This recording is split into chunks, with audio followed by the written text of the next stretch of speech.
Shalom, Devosi Mazmur 76, ayat 1-13 demikian firman Tuhan. Untuk pemimpin biduan dengan permainan kecapi Mazmur Asaf, nyanyian. Allah terkenal di Yehuda, namanya masyhur di Israel. Di Salem sudah ada pondoknya dan kediamannya di Sion.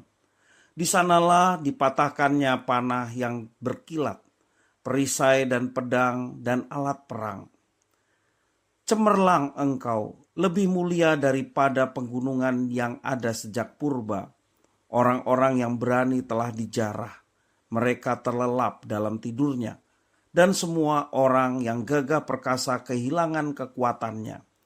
Oleh sebab hardikmu, ya Allah Yakub, tertidur lelap, baik pengendara maupun kuda.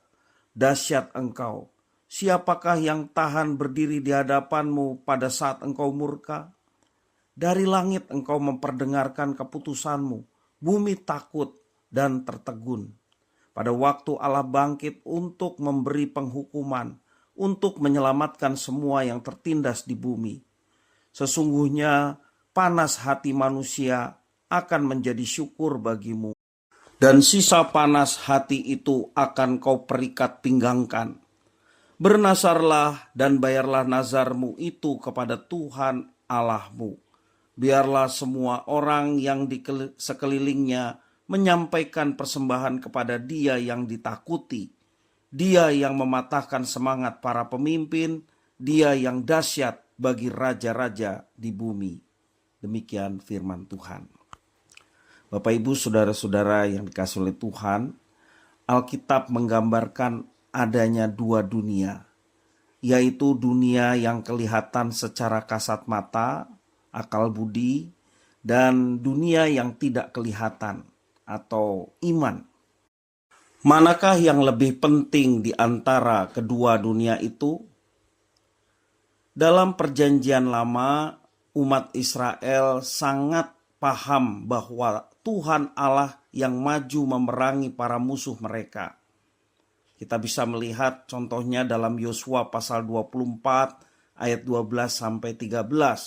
Tuhan yang berperang melawan musuh Israel. Di dalam Mazmur pasal 76 bacaan firman Tuhan hari ini juga menggambarkan hal yang sama. Pemazmur melihat bahwa Tuhan Allah sebagai pahlawan perang yang perkasa. Ia mematahkan panah berkilat, perisai, pedang, dan alat perang lainnya. Orang-orang yang berani, orang-orang yang gagah perkasa dari pihak musuh kehilangan kekuatannya dan mereka dijarah oleh Allah. Sebegitu perkasanya, Allah cukup menghardik dan semua musuh serta kuda mereka tertidur lelap. Semua pemimpin ataupun raja patah semangat dan tidak tahan menghadapi murka Allah. Bahkan bumi pun takut dan tertegun mendengar keputusannya. Ternyata murka Allah itu ditunjukkan untuk menyelamatkan semua orang yang tertindas di bumi. Karenanya pemazmur menutup mazmurnya dengan meminta umat membayar nazar dan memberikan persembahan kepada Tuhan yang ditakuti. Pemazmur menekankan bahwa dalam setiap peperangan Tuhan Allah yang berperang bagi umatnya. Di tangan Tuhan Allah yang perkasa, musuh mereka yang begitu kuat kehilangan kuasanya dan mudah ditaklukkan. Karena itu umat perlu bersyukur kepada Tuhan Allah yang memenangkan peperangan bagi mereka. Hal itu juga disampaikan oleh Rasul Paulus di dalam Efesus pasal 6 ayat yang ke-12.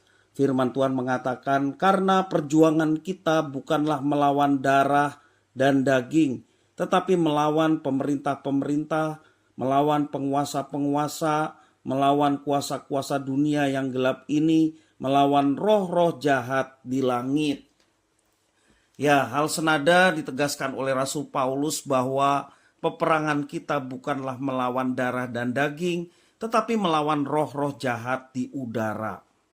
Marilah kita semua menyadari bahwa setiap keputusan yang diambil setiap hari adalah peperangan rohani. Kita perlu bergantung kepada Tuhan untuk mengambil sebuah keputusan yang benar dan tepat.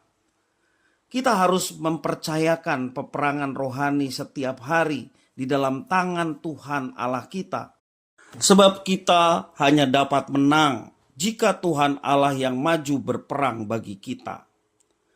Mari kita senantiasa bersama dengan Tuhan, sehingga dalam melawan peperangan yang kita hadapi setiap hari, kita selalu diberikan kemenangan.